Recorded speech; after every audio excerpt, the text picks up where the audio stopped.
बच्चों स्टार्ट करते हैं हमारा चैप्टर नंबर 16 लाइट। इससे पिछली क्लास में हमने क्या समझा था कि जैसे कि लाइट होती है ना, जब वो किसी भी मान लीजिए हमारे पास ये मिरर है, अगर ये मिरर है और इस पे जब कोई भी लाइट फॉल करेगी ना तो यह यहाँ से रिफ्लेक्ट होती है रिफ्लेक्ट।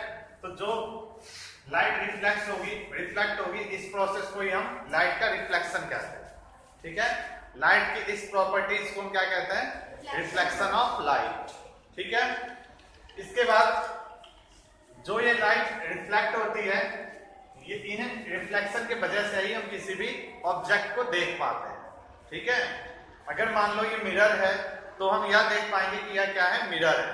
अगर मैं एक बोर्ड देख रहे हैं या तुम सब इस बोर्ड को देख रहे हो, इसका कलर देख रहे हो, तो वह कैसे देख रहे हो? यहाँ पे लाइट पड़ रही है। अब लाइट कहाँ से आ रही है? तो लाइट आने के बहुत सारे सोर्स है। जैसे कि मान लीजिए अभी तो सुबह का टाइम है तो सनलाइट आ रही है। अगर अंधेरा होगा, रात के समय होगी, तो जो लाइट जलती है उनकी लाइट पड़ती है। तो वह लाइट जब इस बोर्ड पे पड़ेगी ना तो वह लाइट रिफ्लेक्ट होगी, और रिफ्लेक्ट होने के बाद जो भी यहाँ बैठे हुए बच्चे हैं या मैं हूं या कोई भी हो, उसके आंखों में जब पड़ता है तो वह लाइट हमें यह दिखाता है कि यहाँ जो है वो बोर्ड है। ठीक है, वह लाइट हमें यह देखने में मदद करता है कि इस बोर्ड का कलर जो है वह ग्रीन है।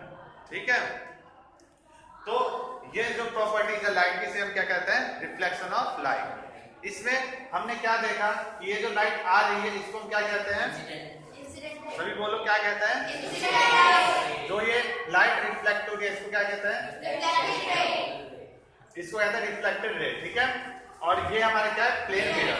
ठीक है, तो आगे देखो जरा। इसके बाद है हमारा law of reflection. Law of reflection, इसको नोट भी करते रहना।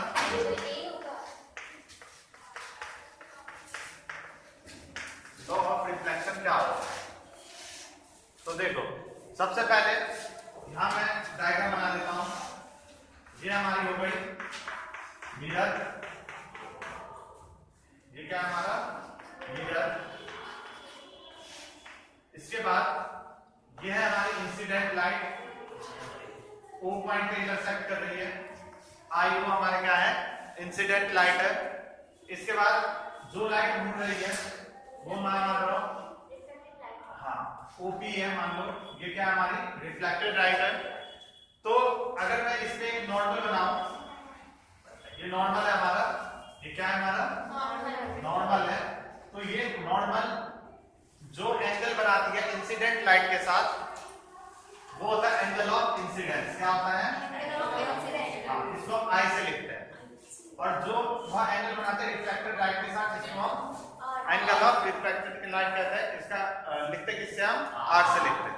ठीक है, तो सबसे पहला लॉ है तुम्हारा, सबसे पहला है लॉ ऑफ रिफ्लेक्शन में first, angle of incidence, angle of incidence is equal, सभी को नोट करना है। अभी मैं चेक करूंगा कितने बच्चे ने नोट किया है। ठीक है, इसलिए नोट करो। एंगल ऑफ इंसिडेंस, यानी angle of incidence means I is equal to the angle of reflection, angle of reflection। ठीक है, फर्स्ट है ये। एंड इसमें एक और होता है, और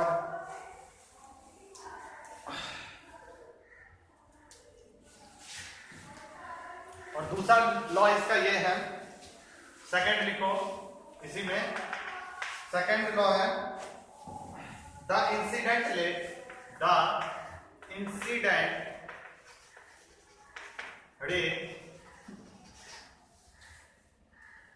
द नॉर्मल। ठीक है, ये हमारा फिगर है। ठीक है, इसको मत नोट करना। The normal, the incident ray, the normal at the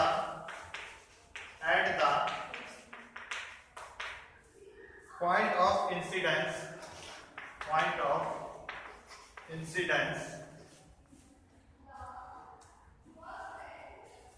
and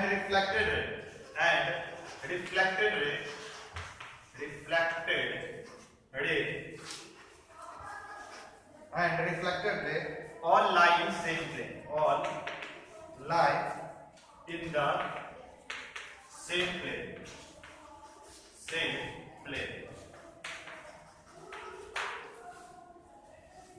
दिख रहा है ना सभी को? तो सेकंड पहले समझते हैं यह जो लॉ है वो क्या कहता है और फिर इसका हम यूज देखेंगे। देखो सभी नोट कर लिया? अच्छा करो और इसको समझते भी रहो साथ साथ। फर्स्ट है हमारा angle of incidence is equal to the angle of reflection. ये तो सभी को मालूम हो गया कि जितने पे एंगल इंसिडेंट लाइट गिरती है नॉर्मल के साथ जो एंगल बनाएगी वही एंगल रिफ्लेक्टेड के साथ बनाती है नॉर्मल। ठीक है, तो फर्स्ट लॉ के अनुसार क्या होगा? फर्स्ट लॉ के अनुसार होगा हमारा I is always equal to R। ठीक है, एंड सेकंड जो लॉ है वह लॉ देखो क्या है? सेकंड नियम है the incident ray the normal at the point of incidence and reflected ray all lie in the same plane. इसका मतलब क्या हुआ? अब इस नियम को समझो। ये बात पॉइंट किस किस को आया समझ में? सेकंड पॉइंट आया किसी को समझ में? आगे समझ में? चलो तो इसको मैं बता रहा हूं और अच्छे से समझो जरा। क्या होता है कि जो ये इंसिडेंट लाइट है यानी जो इस मिरर पे गिरी है ये वाली लाइट, ये नॉर्मल, ठीक है, और ये हमारा क्या है? Reflected light. ये तीनों के तीनों ना एक ही प्लेन में होते हैं। एक ही प्लेन में मत होते हैं। इसका मतलब क्या होगा? प्लेन का मतलब ना कोई ये नहीं है कि मुलायम सरफेस, कोई मुलायम सरफेस नहीं हुआ इसका मतलब। इसका मतलब ये हुआ प्लेन का मतलब कि जैसे कि ये हमारा बोर्ड है, ये एक प्लेन हुआ।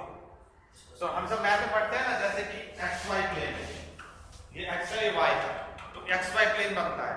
एक Z एक्सिस होती है इस ऐसे, ठीक है, तो ये दूसरा प्लेन हो गया। अगर मान लो इस प्लेन पे मैं कुछ भी लिखता हूं तो XY प्लेन में आएगा, ठीक है, और मैं अगर ऊपर वो पॉइंट बनाऊं तो वो Z प्लेन में भी आएगा। आई बात समझ में? अगर लाइट ना मान लो अगर ये मिरर है, अगर ना मान लू मैं कि ये वाला है जो ये मिरर है, ध्यान से समझना, ये तुम्हारा मिरर है, ठीक है, ये क्या है? मिरर। तो यहाँ पे ये जो एक प्लेन है ना, ये प्लेन, इसकी बात कर रहा है। अगर इंसिडेंट लाइट मान लो ऐसे आई तो वह ऐसे आई है तो ऐसे जाएगी, मतलब एक प्लेन में आ गया, और नॉर्मल भी ऐसे ही बनेगा। ठीक है, यानी ये आने वाली लाइट, जाने वाली लाइट और जो नॉर्मल बना है वो तीनों की तीनों एक प्लेन में आएंगे। ऐसा नहीं होगा कि इंसिडेंट लाइट ऐसे आए जाए ऐसे और नॉर्मल बने ऐसे, तो ये तीनों का अलग अलग प्लेन हो गया। आई बात समझ में?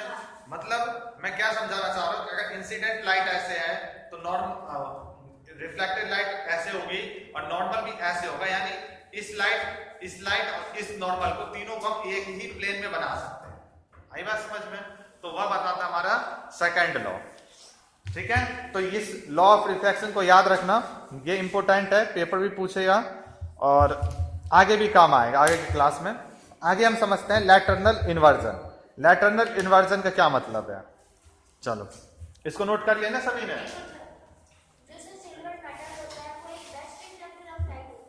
क्या?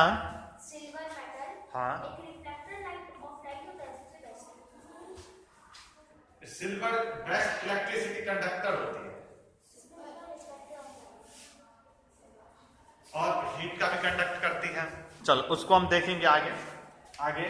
इसमें हमारा जो नेक्स्ट टॉपिक है वो है लैटरनल इन्वर्जन। ये बताओ लैटरनल इन्वर्जन क्या होता है? लैटरनल इन्वर्जन क्या होता है, किसी को पता है? हाँ, नहीं पता है किसी को? लैटरनल इन्वर्जन क्या होता है? अच्छा, कभी ये देखे हो कि एम्बुलेंस की गाड़ियों के आगे ना उल्टा एम्बुलेंस लिखा रहता है, वह क्यों लिखा रहता है? सीधा क्यों नहीं लिखा रहता? कभी सोचे हो? नहीं सोचे हो ना, तो आज समझना। देखो क्या होता है लैटरनल इन्वर्जन, टॉपिक का नाम है।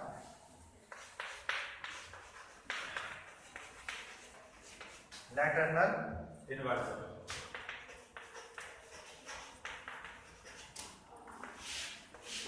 इसको हम समझते हैं। देखो सबसे पहला पॉइंट है कि जो भी हमारे पास मिरर होता है ना, मान लो ये मिरर है और ये जो मैं इस तरीके से लाइन देता हूं ना, ये इसका कोटेड साइड है। कोटेड साइड समझते हो क्या? अगर मान लो ये भी हमारा मिरर है, हाँ बोलो क्या है कोटेड साइड? क्या मतलब है? पेंट वाली साइड। जैसे मिरर है ना, तो मिरर अगर मान लो ये है मिरर, इसके सामने तुम अपना फेस देखते हो, ठीक है? तो इसके पीछे वाला जो हिस्सा होगा ना, ये वाला हिस्सा, ये होती है पेंट। उसको कभी देखना पेंट क्या रहता है उस पे। अगर वो पेंट ना हो ना, तब तो कांच हो जाएगा। जैसे कि तुमने देखा होगा कि जो दरवाजे होते हैं ऑफिस में या कंपनियों में, तो उसमें आर पार तुम देख लेते हो ना, लेकिन उस कांच के पीछे अगर हम पेंट कर दे तो तुम्हें अपनी शक्ल दिखेगी, उसमें अपना फेस दिखेगा, ठीक है? तो वो पेंट है ये। मतलब हम ना इसके आगे खड़े होंगे तो हमें अपना शक्ल दिखाई देगा इसके अंदर, ठीक है? तो लैटरनल इन्वर्जन क्या होता है? लैटरनल इन्वर्जन ये होता है कि अगर तुम शीशे के सामने ऐसे मान लो खड़े हो गए, ठीक है, और तुम्हारे आगे ना शीशा रखा हुआ है, तो अगर तुम ना अपना ये वाला हाथ उठाओगे ना, हाँ, हमारा राइट उसका लेफ्ट होगा, ठीक है? तो इस बात को समझना। जैसे कि मान लो मैं यहाँ ना लिखता हूँ मैं ए, तो यहाँ क्या मुझे दिखाई देगा? ए ही दिखाई देगा, बी क्यों दिखाई देगा? ए का ए ही दिखाई देगा, ठीक है? बी थोड़ा ना दिखाई देगा। लेकिन अगर मैं बी लिखता हूँ तो ये मुझे कैसे दिखाई देगा? इस तरीके से, ठीक है? अगर मैं सी लिखता हूँ तो सी ऐसे दिखाई देगा, ठीक है? अगर मैं डी लिखता हूँ ऐसे दिखाई देगा, ठीक है? अगर मैं ई लिखता हूँ तो मुझे ऐसे दिखाई देगा, ठीक है? तो ये जो मतलब उल्टा बनने का जो एक प्रोसेस है ना, इसी को हम लैटरनल इन्वर्जन कहते हैं, ठीक है? तो इस टॉपिक को अब डेफिनेशन लिखो जरा, पहले इसका डायग्राम बना लेना, ठीक है? डायग्राम बना लो।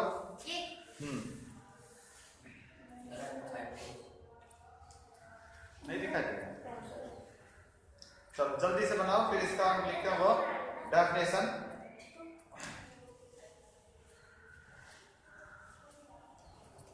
नहीं तो चलो बनाओ भी, और इसकी डेफिनेशन भी लिख लो। In an image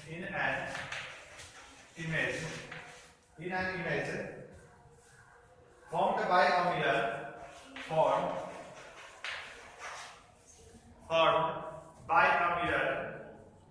इस डायग्राम को बना लिए सभी ने? yes, sir. चलो तो इसको बना लिए, तो इसको मिटा देते हैं। इन एन इमेज, अब डेफिनेशन लिखो, लैटरनल इन्वर्जन की डेफिनेशन क्या होगी? In an image formed by a mirror,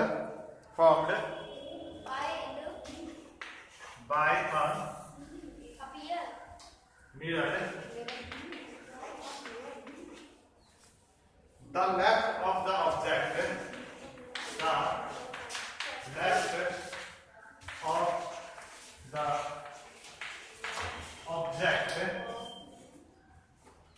appears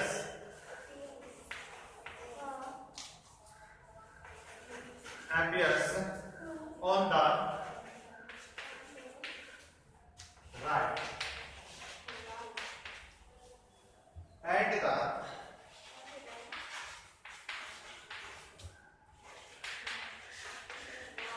right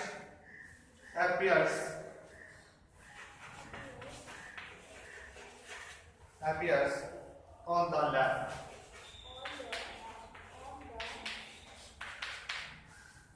This is known as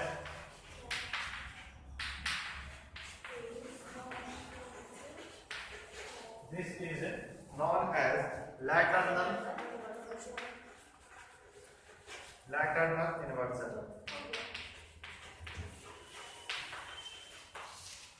हो गया नोट? ठीक है, ये तो हमारा लैटरनल इन्वर्जन था, इसको अच्छे से हमने समझ लिया। इसके बाद बच्चों इसमें है हमारा एक है डिफ्यूज, यानी कि इरेगुलर, और एक है रेगुलर रिफ्लेक्शन। बता सकते हो इरेगुलर रिफ्लेक्शन और रेगुलर रिफ्लेक्शन क्या होता है? क्या होता है?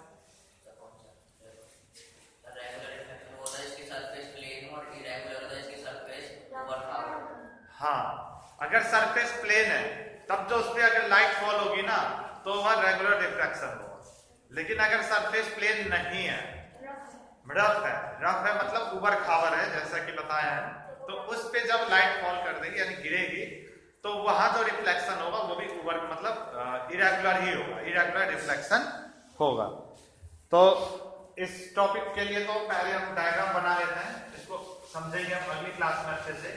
बस डायग्राम आप बना लो और समझ लो कि क्या होता है। अगर मान लो मिरर ना ऐसे मतलब प्लेन है, तब अगर मान लो लाइट ऐसे आ रही है, ऐसे जा रही है, तो ऐसे आएगी तो ऐसे जाएगी, ऐसे आएगी तो ऐसे जाएगी, तो ये जो हुआ ये तो रेगुलर हुआ। लेकिन अगर इसी को मैं कुछ इस तरीके से कर दूं, ठीक है, तो लाइट ऐसे आएगी तो ऐसे जा सकती है, ऐसे आएगी तो ऐसे जा सकती है, ऐसे आएगी तो ऐसे जा सकती है, मतलब इनको आने जाने का कोई नियम नहीं है, ऐसे आएगी तो ऐसे जा सकता है। ठीक है, तो यहाँ पे जो रिफ्लेक्शन हो रहा है वह इरेगुलर हो रहा है। ठीक है, अगर इसमें भी इस तरीके से प्लॉट कर देना और इसको लिखोगे कैसे, तो इसको लिखोगे रेगुलर रिफ्लेक्शन। क्या लिखोगे?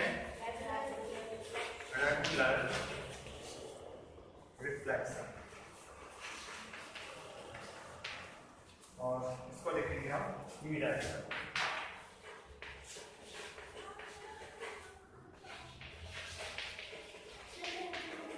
इरेगुलर को ना एक और नाम समझाते हैं, वह डिफ्यूज।